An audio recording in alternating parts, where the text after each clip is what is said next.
And I do want to welcome him now, volunteer on the ground, Rob McFadden, who's been immersed helping the community in East Palestine. Rob, thank you so much for being here tonight. Hey, thank you. Thanks for having me. And Rob, a TikTok that you're in is actually going viral right now, more than 1.5 million views. And you were saying, who is going to buy these crops now? How will farms survive? As far as you see it, are these people's businesses ruined?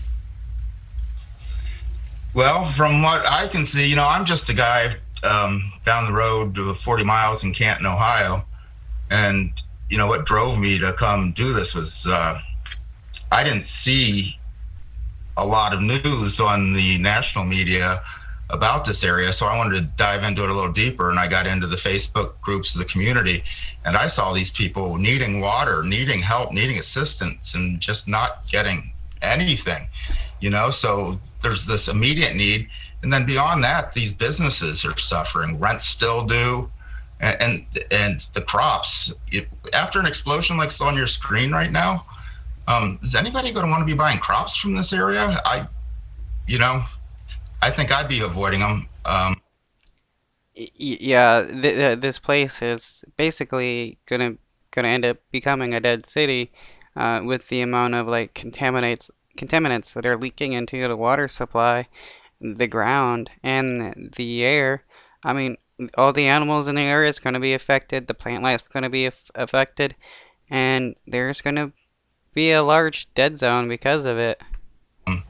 There's just so much trouble for these people right now. Yeah, and you told us the story about a woman who has 3 kids, hasn't been able to work for weeks, paying for a hotel because she doesn't feel safe. Well, now the EPA and government officials, they are saying the air is safe, that the water is safe. What do you say to that? Wow, how could it be? How could they even know? How could they know in 2 days?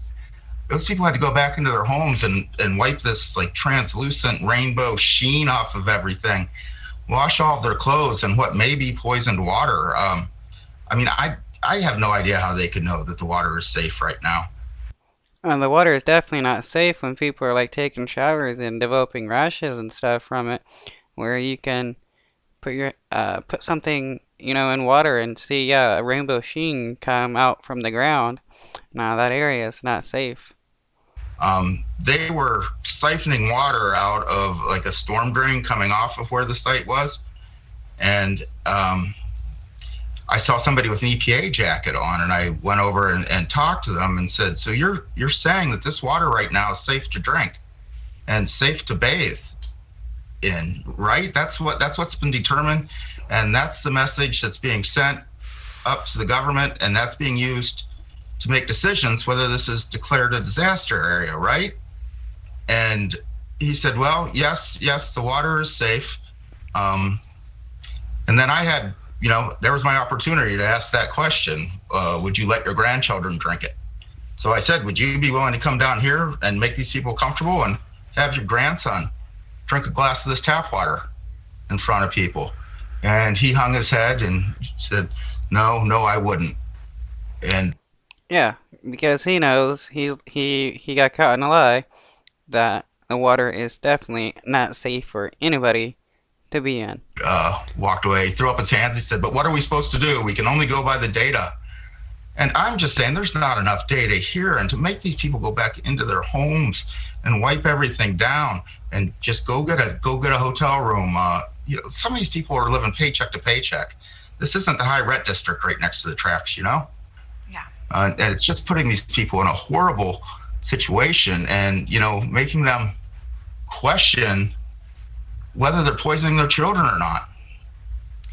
But do they have the money not to? It's a horrible situation to have put these people into, and nobody's standing up to help them right now. We are hearing that apology from the CEO of Norfolk Southern today, 2 weeks after the derailment. Do you have a message for Norfolk Southern tonight? Yeah, do the right thing. Do the right thing. $5 million would get these people relocated and out of harm's way right now until you can clean up this mess and really assess the risks. Because I don't think anybody knows what the true risks are right now. And these people and these children are being forced to deal with it through no fault of their own. Norfolk should be required to pay for their medical bills, pay for their shelter, temporary, and then also buy these people houses because they lost their house. And uh, and if all this has to make them go bankrupt in order to pay for people's medical bills, clean up, and all that, well, that will be their punishment for their failure to keep their brakes and equipment maintained. If, as a business, you don't want to maintain your equipment and you cause some kind of disaster or injure people, well, you don't deserve to have a business. Volunteer Rob McFadden, thank you so much for your time tonight.